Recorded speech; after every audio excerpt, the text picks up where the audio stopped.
बुद्ध पूर्णिमा के मौके पर प्रधानमंत्री नरेंद्र मोदी आज नेपाल दौरे पर है। आपको बता दें कि जहां लुम्बिनी में नेपाल के पीएम शेर बहादुर देउबा ने मोदी की अगवानी की। इसके बाद मोदी माया देवी मंदिर पहुंचे, जहां एक विशेष प्रार्थना सभा में शामिल हुए। वहीं बुद्ध पूर्णिमा के अवसर पर अशोक स्तंभ के सामने घी का दीप प्रज्वलित किया और बोधि वृक्ष को जल अर्पित किया। यह वृक्ष उन्होंने ही 2014 में नेपाल को उपहार में दिया था। प्रधानमंत्री मोदी 200 बुद्ध जयंती समारोह में भी शामिल होंगे और बौद्ध विद्वानों, भिक्षुओं सहित नेपाल और भारत के लोगों को संबोधित करेंगे। पीएम की इस यात्रा का मकसद नेपाल और भारत के बीच ऐतिहासिक और सांस्कृतिक परंपरा के साथ सदियों पुराने धार्मिक संबंधों को बढ़ावा देना है।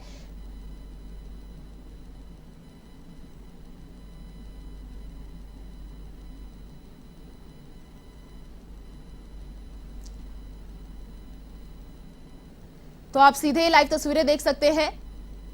बौद्ध कल्चर एंड हेरिटेज की आधारशिला प्रधानमंत्री नरेंद्र मोदी रखेंगे। सांस्कृतिक शैक्षिक क्षेत्रों में सहयोग बढ़ाने पर चर्चा होगा। तो नेपाल दौरे पर प्रधानमंत्री नरेंद्र मोदी, पीएम शेर बहादुर देउबा ने प्रधानमंत्री नरेंद्र मोदी की अगवानी की और माया देवी मंदिर में विशेष प्रार्थना सभा में शामिल हुए।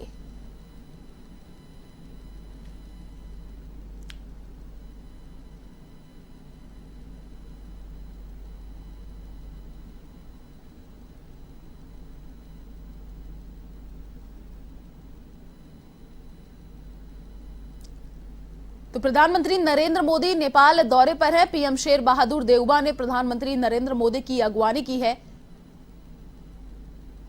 माया देवी मंदिर में विशेष प्रार्थना सभा में मोदी शामिल हुए हैं। बुद्ध जयंती समारोह में प्रधानमंत्री नरेंद्र मोदी शामिल होंगे। बौद्ध कल्चर एंड हेरिटेज की आधारशिला रखेंगे। तो नेपाल दौरे पर प्रधानमंत्री नरेंद्र मोदी, सांस्कृतिक शैक्षिक क्षेत्रों में सहयोग बढ़ाने पर भी चर्चा की जाएगी।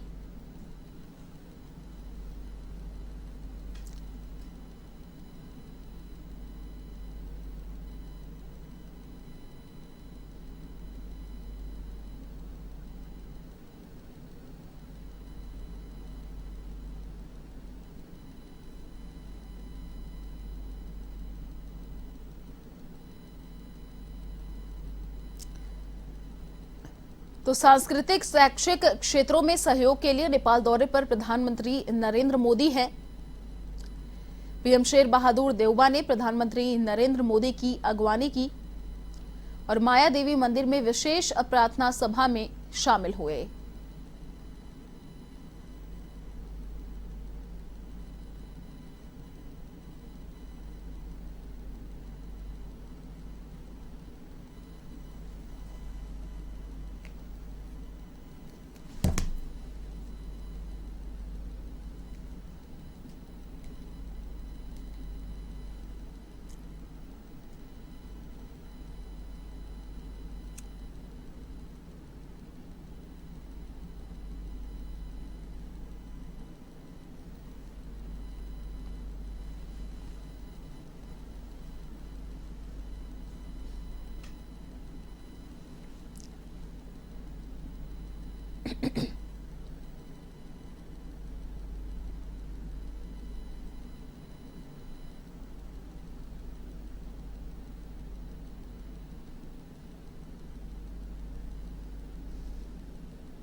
नेपाल के प्रधानमंत्री शेर बहादुर देउबा और उनकी धर्मपत्नी भी मौजूद इस यात्रा के दौरान।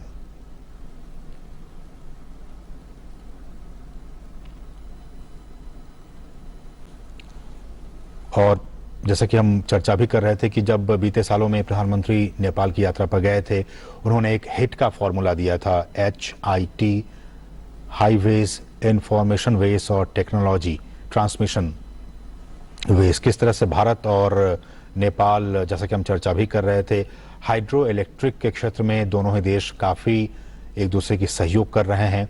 हम जानते हैं कि हिमालय से कई सारी नदियां निकलती हैं। उन नदियों के जरिए उस पानी का सदुपयोग भारत और नेपाल कैसे कर सकते हैं। हाइड्रो इलेक्ट्रिक एक बहुत बड़ा क्षेत्र है। भारत जब कह रहा है कि हम 2070 तक एक कार्बन न्यूट्रल देश बनना चाहते हैं, कार्बन न्यूट्रल बनने के लिए एक सबसे जो एक बिग डिपेंडेंसी होनी चाहिए वो रीन्यूएबल एनर्जी पर होनी चाहिए। और रीन्यूएबल एनर्जी में जो सबसे अहम स्थान होता है भारत और नेपाल के बीच में वो हाइड्रो इलेक्ट्रिक है। और हाइड्रो इलेक्ट्रिक पर भारत और नेपाल के बीच में कई सारे ऐसे परियोजनाएं हैं जिस पर दोनों ही देश मिलकर काम कर रहे हैं। पंचेश्वर परियोजना हो, अरुण परियोजना हो, इन तमाम परियोजनाओं पर लगातार भारत और नेपाल काम कर रहे हैं। अभी हमने देखा बीते महीने में जब नेपाल के प्रधानमंत्री शेर बहादुर देउबा भारत आए थे तो किस तरह से हाइड्रो इलेक्ट्रिक के क्षेत्र में एग्रीमेंट्स हुए थे।